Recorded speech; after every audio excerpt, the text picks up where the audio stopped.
기독교 신앙을 따르는 성도라면 누구라도 바울에 대해서 저는 깊이 있게 공부하고 연구해야 한다, 이렇게 말씀을 드립니다. 이는 전문적인 사역자가 아니라 할지라도 일반 성도님들도 이 바울에 대해서 사실은 깊이 있게 배워야 하는 것입니다. 왜냐하면 하나님께서 성도에게 주시는 은혜를 깊이 알기 위해서는 이 바울의 서신과 그 교훈들, 가르침들을 깊이 있게 배우는 것은 매우 유익하기 때문에 그렇습니다.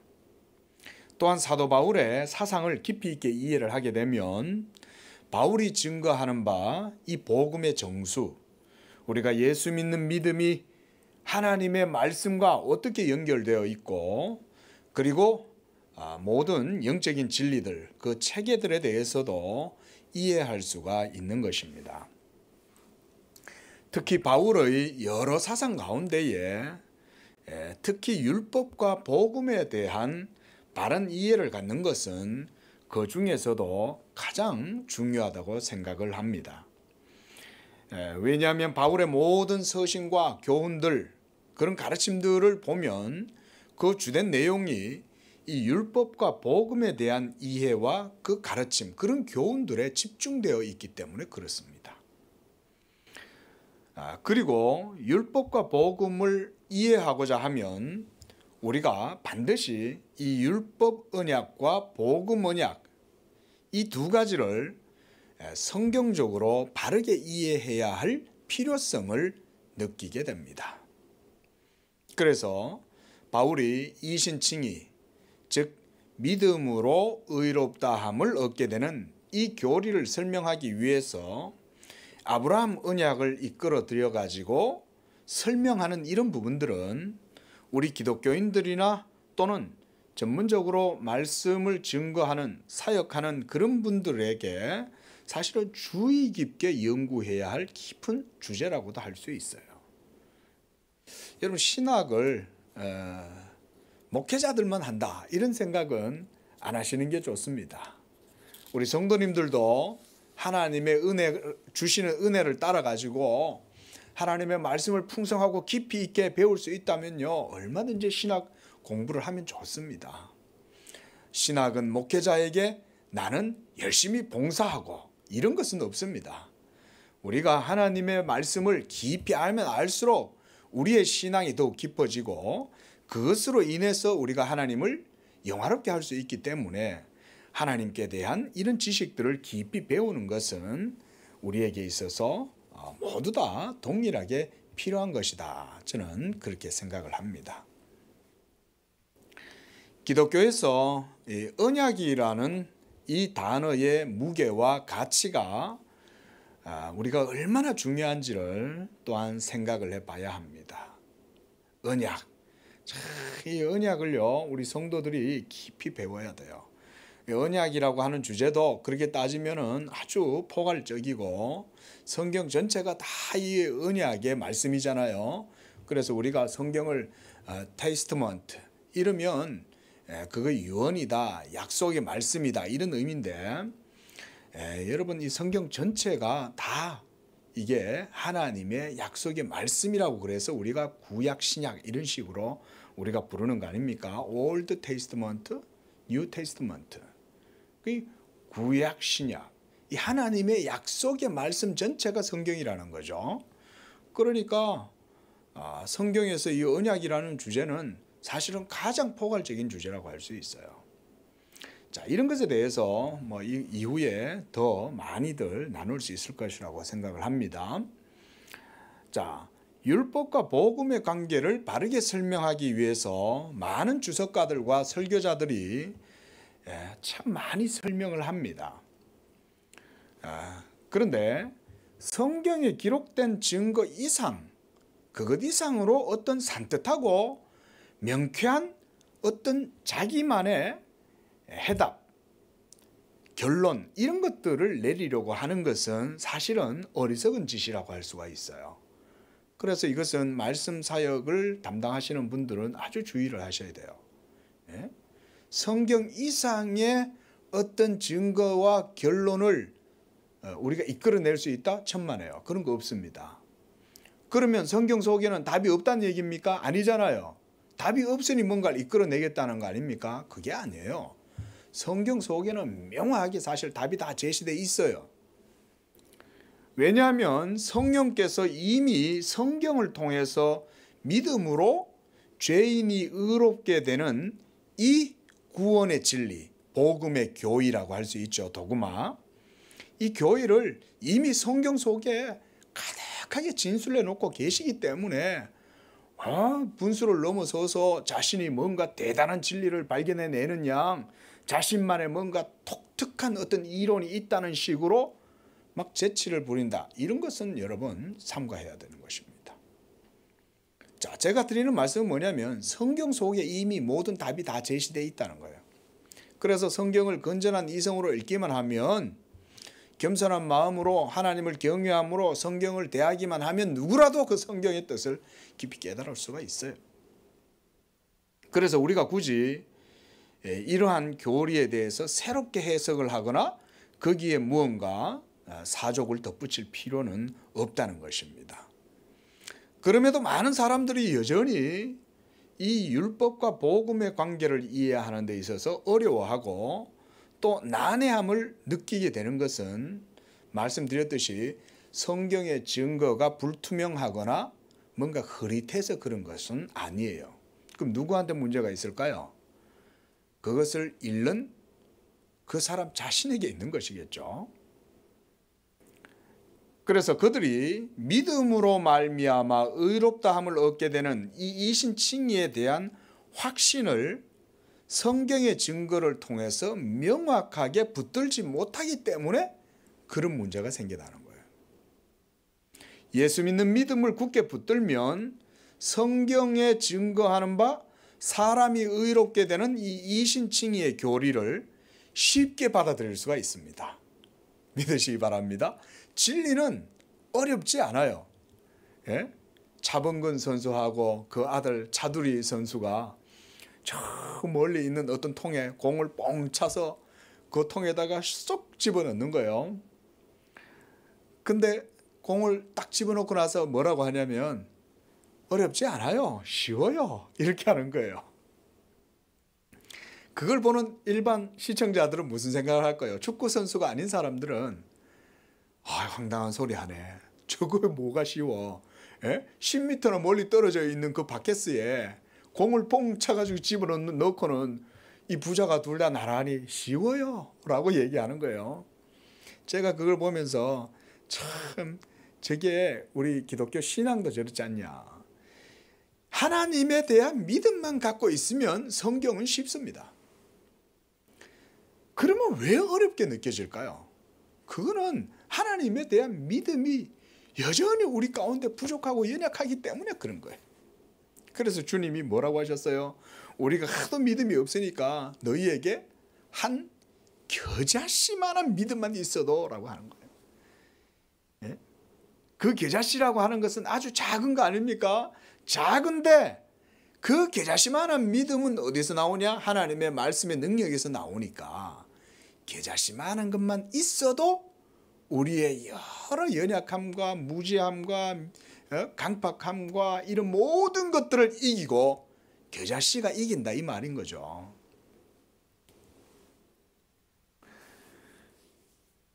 그래서 예수 믿는 믿음을 굳게 붙들면 성경이 증거하는 바 이 사람이 의롭게 되는 이신칭의 교리를 쉽게 받아들일 수가 있어요. 이걸 오늘 잘 생각을 하셔야 됩니다. 또한 이 복음의 확실함 그리고 진리에 대한 확신 가운데에도 그 믿음으로 거할 수가 있어요.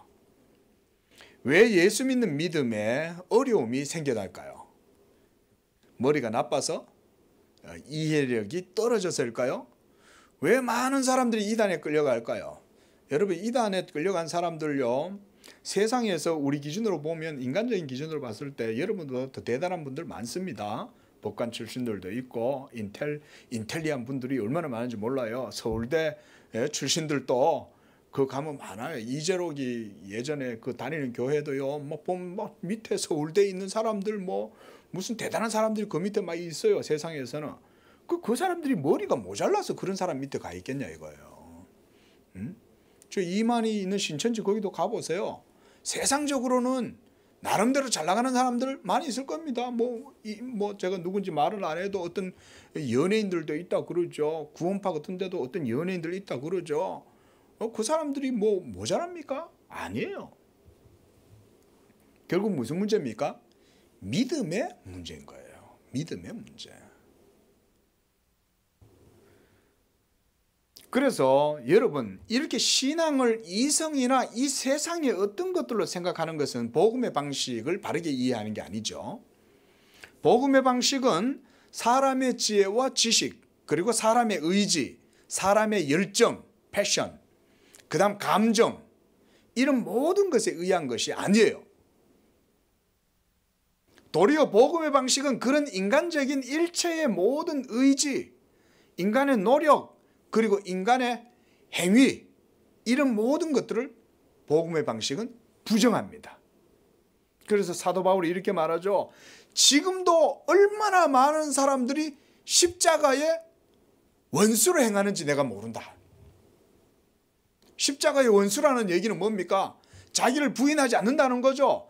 자기를 사랑하고 자기의 의를 내세우고 자기의 열심과 자기의 노력과 의지와 열정을 갖고 하나님을 기쁘시게 하려고 하는 그 모든 게 다 십자가의 원수예요. 이게 2000년 기독교사 속에 항상 기독교 신앙을 어지럽힌 원흉이에요. 일종의 사스 같은 독감 같은 그런 거예요. 예? 바이러스 같은 거예요. 예수님을 잘 믿는다고 본인 스스로 착각할 때 벌써 자기 의지가 그 속에서 자기를 좀먹고 있는 거예요. 내 노력이, 내 열정이, 하나님께 대한 내 열심이 자기 신앙을 좀먹고 있는데 그걸 모르는 거예요. 그러다가 어느 날 그것 때문에 독감이 걸려 알아눕는 거예요. 그때 되면 내 힘으로 하는 게 아니구나, 이걸 깨닫고 다시금부터 은혜로 치유받고 회복되고 그러는 게 모든 신앙의 삶 아닙니까? 우리는 항상 그런 것 속에 노출되어져 있습니다, 여러분. 그래서 주님도 나를 따르려거든 자기를 부인하고 자기 십자가를 지라고 그러는 거예요. 이게 모든 크리스찬들에게 있어서 동일한 거예요.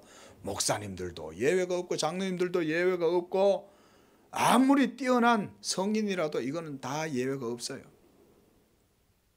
한마디로 그런 사람들은 예수의 복음의 의, 십자가의 의, 하나님의 은혜의 복음을 순수하게 붙들지 않고 있다는 결론을 우리가 얻을 수가 있는 거예요. 예수를 믿어도요, 절대적으로 오직 예수, 은혜, 복음, 그런 신앙이 아닌 것이죠.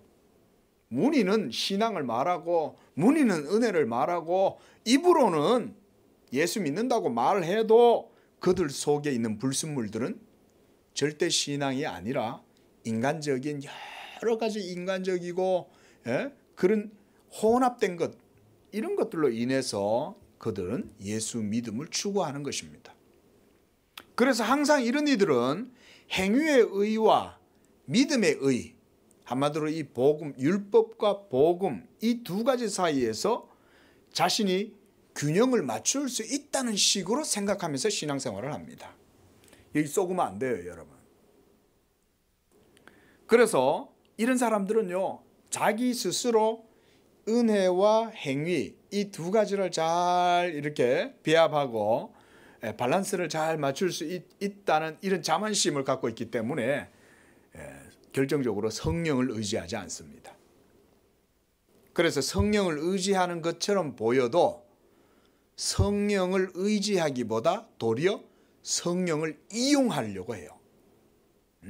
이용하려고. 그래서 신앙생활에서 성령이 주체가 되는 그런 삶이 아니라 자신이 주도권을 갖고 성령님은 자신의 의지와 열정과 뜻, 하나님 나 열심히 하잖아요. 내가 지금 이렇게 뜻을 갖고 하는데 날 도와주셔야죠. 이런 식으로 신앙생활을 합니다. 그 성령은 자기한테 맞춰줘야 돼. 그래서 그의 원하는 일들을 이루는 어떤 힘이나 에너지 같은 그런 존재로 성령을 생각합니다. 이것이 오늘날 복음주의자들 안에 만연해 있는 그릇된 신앙관입니다. 신앙이란 이름으로 문의는 믿음이라고 말하지만 결국은 믿음의 모든 주체가 자신의 행위, 의지, 노력에 의해서 이루어질 거라고 생각하고 또 그렇게 열심을 품고 행하는 사람들이에요. 제가 지금 드리고 있는 이런 말씀들을요, 여러분 잘 깊이 생각해 보십시오. 많은 사람들이 왜 십자가의 원수를 행하는가? 사도 바울이 왜 그렇게 말했냐? 지금 이런 내용 때문에 그런 거예요. 하지만 오직 은혜, 이 절대 신앙을 가진 사람들은 자기를 부인하는 일에다가 신앙생활에 포커스를 맞춰요. 내가 뭘 하겠다. 내가 지금 뭐 하는 일에 대한 열심과 이런 것을 포커스에 맞추지 않습니다. 그리고 성령의 역사조차도 자기 주도적으로 성령이 자기한테 맞춰준다는 식으로 절대 그렇게 생각하지 않습니다. 그래서 그들은 오직 은혜만을 강조하는 거예요. 오직 은혜. 예? 은혜의 성령께서 그리스도의 공로와 의로 자신 안에 하나님 아버지의 사랑으로 역사하시지 않는다면 자기 힘으로, 내 힘으로 스스로 내가 하나님 앞에 설 수 없다라고 하는 이런 깊은 인식을 이런 사람들은 가지고 있어요. 이들이 성령을 의지한다고 할 때에는 성령을 이용하려는 게 아니에요. 절박함 가운데에서 성령 하나님이 없이는 물 없이 공기 없이 태양 없이 사는 것과 마찬가지로 내가 성령 없이는 살 수 없다라는 이런 의식을 가지고 있는 바로 그들이 참된 예수 믿음의 사람들이에요. 바로 이런 예수 믿음을 가진 자들은 복음의 신앙과 확신을 가질 수가 있어요. 하나님께서 그리스도로 말미암아 믿는 자들에게 베풀어 주시는 은총을 그리고 감사함으로 누릴 줄 알아요. 그래서 항상 기뻐하라, 범사에 감사하라, 성령 안에서 기도하라. 이것이 그들에게는 아주 즐거운 명령으로 주어지는 거예요. 왜? 하나님의 은혜를 늘 누리고 살아가니까. 성령 안에서 하나님께서 그리스도를 믿음으로 그리스도의 모든 은택을 누리고 살아가도록 하신 것, 이게 여러분 성령 안에서 진리 가운데 사는 성도 아니겠어요? 그래서 그들이 항상 기뻐할 수 있고 그들의 순수한 믿음이 하나님을 기쁘시게 하라 하는 그런 증거를 얻는 거예요. 이런 믿음을 하나님이 기뻐하시는 거예요. 그래서 순전한 어린아이와 같이 하나님의 말씀을 그들은 받아 먹어요. 그래서 하나님을 기쁘시게 할 수 있는 거예요. 하나님이 말씀하시는데 그 말씀을 달콤하게 받아들이고 있으면 얼마나 예쁘겠어요. 순전한 어린아이처럼 엄마가 젖을 먹여주는데 젖도 안 먹고 막 앵앵거리고 막 자꾸 발버둥만 치고 젖 먹는데 신경 안 쓰면 그 젖을 주는 엄마도 얼마나 이게 참 피곤하고 힘들겠어요. 그러나 하나님의 말씀을 쭉쭉 어린아이처럼 받아 먹으면 하나님이 얼마나 기뻐하시겠냐. 바로 이런 말씀에 대한 순수한 믿음이 그런 성도들의 신앙의 확신을 결정합니다. 여러분 신앙의 확신을 갖고 싶으시면 오직 은혜의 신앙 가운데에 전념하면 돼요. 신앙의 불확실함, 늘 의심이 생기고 염려가 있고 그것 때문에 내 삶에 평안이 없고 뭘 해도 항상 불확실함 속에 희미함 속에 안개 속을 걷는 것 같습니까? 그러면 예수 믿음 가운데 온전하게 서 있지 못해서 그런 것입니다.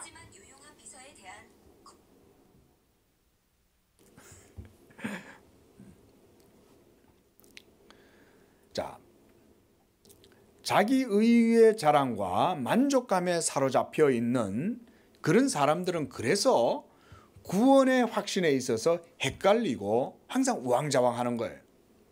어떤 때는 믿음으로 구원을 얻는다고 말하기도 했다가 또 어떤 때는 그래서 자신의 행위도 있어야 한다 라는 식으로 이런 중도적인 노선을 취하는 이들도 적지 않습니다. 그러나 성경은 시종일관 말합니다. 행위의 의로, 율법의 행위로 하나님 앞에 의롭다함을 얻을 육체가 없다는 것입니다. 그리고 예수 그리스도를 믿음으로써 의롭다함을 얻는다고 하는 이 간단 명료한 복음의 진리를 그들은 난해하게 여겨요. 어렵게 여겨요. 왜? 항상 자기 행위가 베일에 그들의 믿음의 순수함을 항상 베일에 가려버리는 거예요. 막아버리는 거예요. 그러니까 영적인 확신을 못 얻는 거예요. 결국은 그 모든 문제의 핵심은 본인한테 있는 거예요. 본인의 믿음에 문제가 있는 것입니다. 그래서 여러분, 바울이 갈라디아 교인들을 향해서 어리석다라고 책망했던 이유가 바로 이런 것 때문이었습니다. 그들은 처음에는 믿음으로 시작했고 그래서 하나님의 은혜에 감사하고 기뻐했습니다. 그래서 그리스도께서 십자가에서 자신들의 모든 죄책을 짊어지고 죽으심으로 믿는 자들을 자유하게 하셨다는 사실로 인해서 그들은 기뻐했지만 얼마 지나지 않아 그런 구원의 기쁨과 감격은 그들 자신들의 행위의 열정 이런 것에 가로막혀 버렸고 심지어 자신들이 어떻게 구원을 얻게 되었는지조차 잊어버리는 이런 상태에 빠져들게 된 것이죠. 이게 얼마나 어리석은 거예요. 너희가 처음에 믿음으로 시작했다가 이제는 율법의 행위로 마치겠느냐 이런 거 아니에요? 너희가 성령으로 시작했다가 이제는 행위로 마치겠느냐. 어찌 그렇게 어리석으냐. 자, 이제 이것을 설명하기 위해서 사도 바울은요, 이 갈라디아서에서 특별한 성경적인 신학을 전개해요. 그게 바로 뭐냐면 언약론이에요.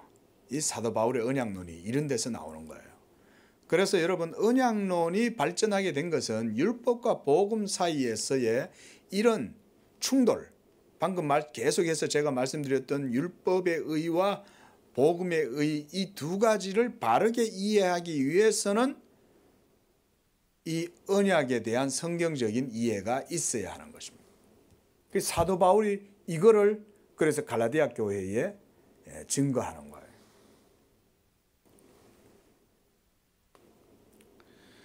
그래서 어쩔 수 없이 이 모세의 율법과 아브라함 언약 사이의 관계를 설명하면서 바울은 믿음으로 의롭다함을 얻는 것이라는 것을 성경을 통해서 설명을 해주는 거예요. 그래서 우리가 사도 바울의 신학을 깊이 있게 사도 바울이 무슨 얘기를 하는지 깊이 있게 우리가 이해를 하고 배워야 되는 것입니다. 그러면서 바울은 이 율법은 본시 율법의 행위로 의롭다함을 얻어서 그래서 죄인들이 구원을 받으라고 주신 것이 아니라는 점을 강조해요. 자, 하나님께서 구약 이스라엘 백성들에게 모세의 손을 통해서 시내산에서 율법을 주셨죠. 그런데 그 율법을 주신 것은 그들이 그 율법을 모두 행해서 하나님 앞에서 완전한 의로 그렇게 의로운 자로 세워지라는 의미에서 주신 것이 아니라고 사도 바울은 지금 설명하고 있는 거예요.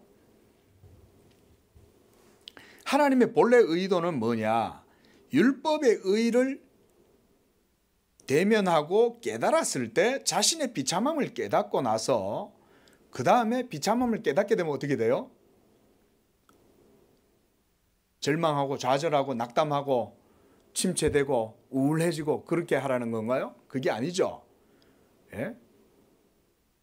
그것이 아니라 도리어 거기에서 털고 일어나서 자기 의를 부인하고 율법의 중보자이신 예수 그리스도를 믿는 믿음을 제시하기 위해서 율법이 더하여졌다고 사도 바울이 말하고 있어요.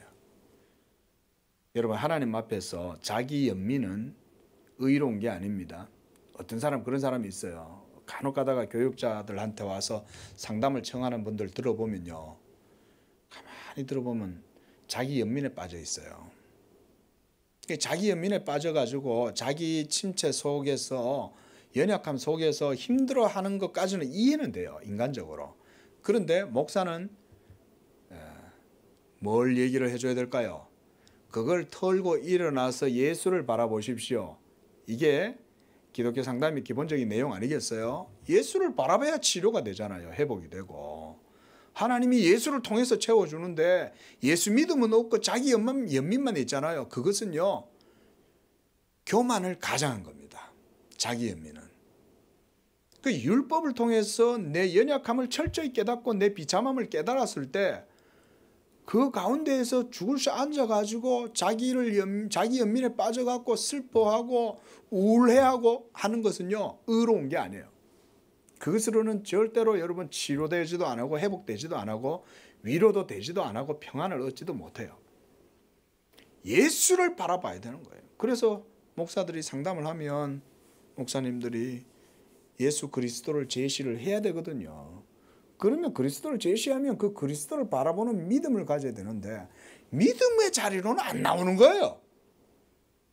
자기 연민에 깊이 빠져 있으면서 왜 믿음의 자리로 안 나오냐.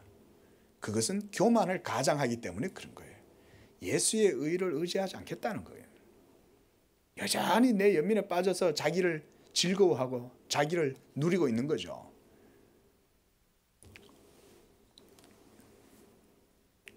그래서 이 점을 사도 바울이 설명하기 위해서 아브라함의 언약을 통해서 바울은 이 갈라디아서에서 특별히 율법의 기능과 효용의 측면에 대해서 말해주는 거예요. 그게 오늘 읽었던 본문의 내용들이라고 할 수 있어요. 15절의 말씀 보십시오. 사람의 예를 들어서 바울은 하나님의 언약을 설명해 줍니다. 하나님과 사람 사이에 맺어지는 이 신적인 언약과 그리고 그 형식도 사람과 사람 사이에 맺어지게 되는 약속, 우리가 계약, 약정, 이런 컨트랙트 이런 말 쓰잖아요. promise다, 약속이다. 그런 계약과 같은 것에 비유가 될 수 있죠. 자, 사도 바울은 그래서요, 이 하나님과 아브라함 사이에 맺어진 이 언약을 설명하기 위해서 사람들 사이에 맺어지는 계약도 아무렇게나 변개하지 않는다라고 말하죠. 그렇잖아요. 우리가 서로 간에 어떤 일을 위해서 하면 사업을 할 때 양자 간에 쌍방 간에 약정을 맺잖아요. 그러고는 그렇게 합시다 라고 하고서는 반드시 계약서를 써요. 이처럼 하나님께서도 아브라함과 언약을 맺으셨는데 이 언약의 핵심 내용이 바로 그리스도라고 바울이 말하는 거예요. 이것은 사실은 그 당시에 이렇게 율법에 대해서 이렇게 설명하는 것은 이것은 아주 파격적인 겁니다. 하나님과 아브라함 사이에 맺어졌던 그 언약의 본질, 그 언약의 근본은 그리스도다. 이렇게 지금 바울이 천명을 하고 있는 거 아니에요? 즉 아브라함 언약이 근거하고 있는 기초가 바로 그리스도라고 하는 것인데 이 언약은 행위로 말미암아 아브라함에게 준 게 아니라는 거예요. 아브라함의 언약은 값 없는 무조건적인 은총 가운데 아브라함에게 주어졌다는 것이요. 이것이 바로 바울의 논점의 핵심이에요. 그래서 우리가 하나님의 약속이다 이런 말을 하잖아요. 오늘날도 우리가 하나님의 약속의 말씀 붙들고 이러면서 성도들이 하나님의 말씀, 약속의 말씀 이런 말 많이 쓴단 말이에요. 이런 표현들은요 전부 다 뭐냐면 하나님의 값없이 베풀어 주시는 은혜를 의미하는 거예요. 보통 약속의 말씀 그러면 그 약속에 대해서 내가 뭔가 조건적으로 반응을 일으키고 뭔가 내 편에서 하나님께 대한 쌍무적인 어떤 의무를 행해야 하나님께서 그 약속의 말씀을 내게도 주시나 보다 라고 이해하는 것은 이거는 아니에요. 그게 아니라 하나님께서 지금 사도 바울이 아브라함 언약을 설명하면서 하나님의 약속에 대해서 얘기할 때 이 약속은 값없이 베풀어 주시는 은혜를 의미하는 약속을 의미하는 거예요. 그래서 바울은 아브라함의 언약을 인용해서 복음이 오직 예수 믿음으로 말미암아 죄인이 의롭게 된다는 것을 설명하기 위해서 이 언약의 원리를 지금 이끌고 들어오는 거예요. 그래서 여러분, 신약의 교회와 성도들은 이러한 하나님의 말씀을 복음과 동일하게 이해합니다. 사도 베드로도 너희에게 주신 말씀이 바로 그 말씀이다. 예수 그리스도의 복음이다. 이렇게 말하죠. 복음이 하나님의 말씀이에요. 그리고 하나님의 말씀이 바로 하나님의 약속과 동일한 거예요. 그러므로 복음을 하나님의 약속과 동일하게 믿고 우리가 의지를 하는 것이죠. 하나님의 값없이 무조건적으로 주시는 은혜가 곧 언약의 말씀이요. 그래서 아브라함과 맺으신 이 언약이 이러한 복음의 은혜에 기초하고 있다 이 말인 거예요. 은혜에 기초하고 있다. 그리고 그 언약의 핵심 그리고 본질 근거가 바로 하나님의 말씀이신 그리스도라고 하는 거예요. 그래서 16절에 바울이 그렇게 말하는 거죠. 오직 한 사람을 가리켜 네 자손이라 하셨으니 곧 그리스도라. 그러면 여러분, 율법은 무엇입니까? 율법은 이처럼 아브라함 언약의 말씀이 은총으로 값없이 무조건적으로 지어진 것이라면, 그렇다면 율법은 행위로 말미암아 구원을 얻는다고 가르치는 것이 율법일까요? 당연히 그게 아니겠죠. 그렇죠? 그래서 19절에서 사도 바울은요, 율법을 모세에게 하나님께서 주신 것, 이 시내산에 율법 언약이 주어진 것은 뭐 때문에 주어졌다고 그럽니까? 19절에서 우리 19절 한번 읽어봅시다. 시작. 그런즉 율법은 무엇이냐? 범법함으로 더하여진 것이라 천사들을 통하여 한 중보자의 손으로 베푸신 것인데 약속하신 자손이 오시기까지 있을 것이다. 자, 먼저 여기서는 두 가지를 이야기합니다. 첫째는 율법은 범법함을 인하여 더하여진 것이다. 또 두 번째는 약속하신 자손이 오실 때까지 있을 것이다. 이렇게 말하는 거죠. 그래서 21절에 그러면 바울은 말합니다. 율법이 하나님의 약속들과 반대되는 것이냐? 그럴 수 있습니까? 그럴 수 없죠. 당연히 그럴 수 없어요. 그러면 뭐냐 이거예요. 그러니까 생각을 좀 해봐라 이 말인 거죠. 율법이 하나님의 약속과 반대되는 것이 아니라면 아브라함 언약의 근본적인 핵심, 그 의미가 뭐냐를 생각해 봐야 되지 않겠느냐. 그건 생각해 보지도 안 하고 그저 율법에서 행하라 그러니까 자기의 행위의 의로 하나님의 의를 이룰 수 있을 것처럼 생각한다면 그것은 너희가 성경을 잘못 이해하고 있는 거 아니겠냐. 지금 바울이 그 얘기를 하는 거죠. 만일 19절 보십시오. 21절 보십시오. 만일 능히 살게 하는 율법을 주셨더라면 의가 반드시 율법으로 말미암았으리라. 그렇죠. 율법으로 말미암아 우리가 행위로 하나님 앞에서 생명과 의를 누릴 수가 있다면 반드시 그 의는 율법의 의로 말미암아 주어지는 것이겠죠. 그러나 그렇게 해서 우리가 생명과 의를 누릴 수 있습니까? 그게 아니잖아요. 율법의 행위로는 하나님 앞에 의롭다함을 얻을 육체가 하나도 없다고 이미 말했잖아요. 예? 그래서 22절에서 사도가 성경이 모든 것을 죄 아래에 가두었으니 이는 예수 그리스도를 믿음으로 말미암는 약속을 믿는 자들에게 주려 함이라고 이렇게 말하는 거예요. 그래, 율법의 원래 의도는 결국은 뭐냐? 요약하면 그 말이에요. 율법의 의도는 죄인들로 하여금 아브라함 언약의 본질, 그게 뭐라고요? 율법의 행위로 의롭다함을 얻는 건가요? 예수 믿음으로 의롭다함을 얻는 건가요? 그렇죠. 복음의 의죠. 그죠?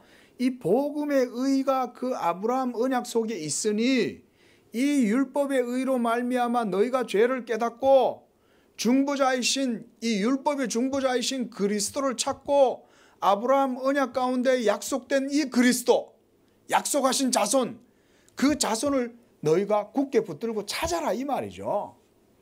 그것 때문에 하나님이 시내산에서 모세의 손에 십계명을 던져주신 거예요. 광야에서 이 십계명의 말씀을 따라서 그들이 하나님을 섬기고 제사하고 모든 성막에서 제사를 지내는 모든 예법들을 통해서 그들이 지낼 때 무슨 생각하겠어요? 그 모든 것들의 속죄 번제들은 다 누구를 위한 겁니까? 바로 그 제사 드리는 본인 자신의 죄를 위한 거잖아요. 유월절 어린 양은 누구를 위한 겁니까? 바로 죄인인 본인 자신들을 위해서 하나님께서 유월절을 지키라고 그러는 거 아니에요? 무교절을 지키라는 거 아닙니까? 이스라엘 3대 절기를 다 지키라고 그러는 거 아니에요? 그 모든 것들은 다 우리의 죄를 깨닫게 하는 거죠. 그러면 그 모든 죄를 온전하게 모두 다 정결하게 하고 완벽하게 모든 죄의 문제를 해결할 수 있는 것, 그것은 약속하신 자손이 오시기까지, 그분이 오시면 모든 이 죄사함, 구원의 문제가 해결이 된다는 거 아닙니까? 그래서 사도 바울은 오늘 이렇게 설명을 하고 있는 것입니다. 그래서 다시금 우리가 16절로 한번 가보면요, 오직 한 사람을 가리켜 네 자손이라 하셨으니 곧 그리스도라 이렇게 말씀하셨을 때 이 그리스도가 바로 약속의 자녀라고 하는 거예요. 자, 이걸 좀 설명을 해보면 이런 얘기입니다. 하나님께서 아브라함에게 이러한 복음을 먼저 전하시고, 그래서 아브라함이 하나님의 말씀을 믿으니 여호와께서 이를 그의 의로 여기셨죠. 그러고 난 이후에 이제 아브라함이 17장에 가면 할례를 받잖아요. 그러니까 할례를 받은 시점은 의롭다함을 얻은 이후의 시점이었죠. 그렇죠? 그래서 할례 그 자체를 행함으로 의롭다함을 얻는 게 아니에요. 예수 믿음으로 의롭다함을 얻고 아브라함 언약도 믿음으로 의롭다함을 얻게 되고, 그렇게 해서 이제는 할례를 받으면 바로 그 언약에 대한 인침을 자손들에게 새겨주시는 거죠. 근데 왜 할례를 받게 해서 아프게 괴롭게 그렇게 이스라엘 백성들의 자손들에게 하나님께서 고통을 가중시켜 주셨을까요? 왜겠어요? 그 이유는 의외로 간단해요. 믿음으로 나아가지 않기 때문에 그래요. 자, 쉽게 말하면 이런 얘기입니다. 우리가 계약서가 왜 필요합니까? 원래 계약서가 필요합니까? 계약 필요하지 않습니까?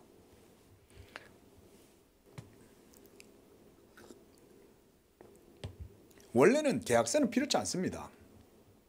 약속만 하면 돼요. 문제는 뭐예요? 약속을 해놓고 깨트리잖아요. 그렇죠? 서로 신뢰를 못하니까 계약서가 있는 거예요. 율법은 그런 의미에서 주어진 거예요. 하나님께서 내가 너희들에게 이와 같이 구원을 베풀겠다, 아브라함의 은총에 믿음으로 구원을 베풀어 준 것처럼 아브라함의 모든 속한 이방의 백성들까지도 내가 다 믿음으로 구원하겠다, 값없이 무조건적으로 은총으로 구원하겠다, 이 약속의 말씀을 하나님 아브라함에게 주신 거예요. 그런데 문제는 사람들이 그 약속의 말씀을 있는 그대로 못 믿는 거예요. 그래서 몸에다가 그걸 표시를 해주는 거예요. 근데 이스라엘 사람들은 착각한 거죠. 자기들 몸에 그걸 새기면 그것 때문에 본인들이 의로워진다고 생각한 거 아니에요? 이건 하나님의 말씀에 대한 믿음이 없으니 오해를 한 거예요. 하나님께 대한 믿음이 있었다면 아브라함 언약도 후손들이 바르게 이해를 했을 거예요. 심지어 율법을 받았을 때도 그들은 자기들 스스로 착각한 거죠. 우리한테는 율법이 있어. 모세의 율법을 따라서 하나님을 섬기는 거야. 우리는 이 율법의 행위를 해. 율법의 규례를 지키고 3대 절기를 지키고 모든 제사 규례와 법도를 따라서 우리가 하나님을 섬겨.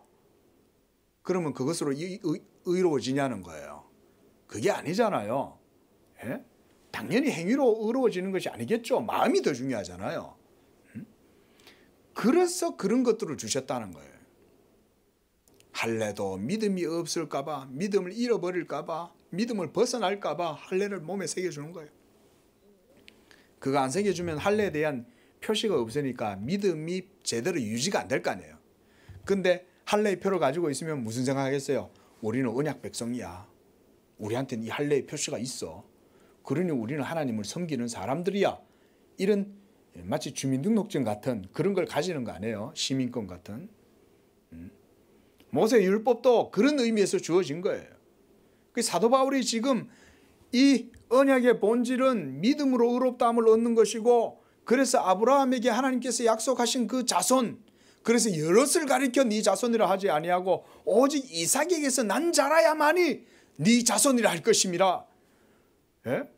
이삭에게서 하나님의 약속의 자손이 나겠다고 하나님께서 말씀하실 때 이스마엘은 약속의 자손으로 인정받았어요?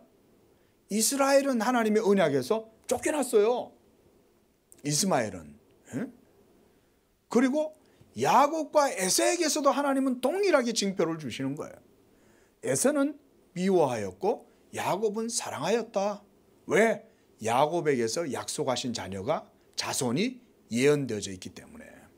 하나님이 아브라함 언약에서 이삭을 통해서 야곱을 통해서 장차 오실 자 그리스도를 지금 바라보시면서 야곱에게 이 복음의 은혜를 주시는 거죠.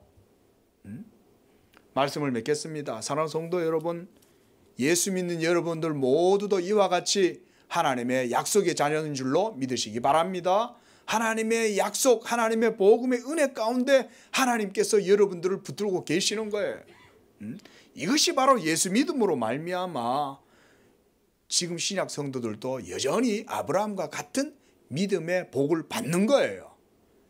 아브라함에게 예수의 복음에 대한 약속을 주신 것처럼 여러분들은 이제 오신 예수 그리스도, 십자가에서 모든 의를 이루신 그 예수 그리스도로 말미암아 믿음으로 아브라함의 복에 참여함을 얻게 되었다.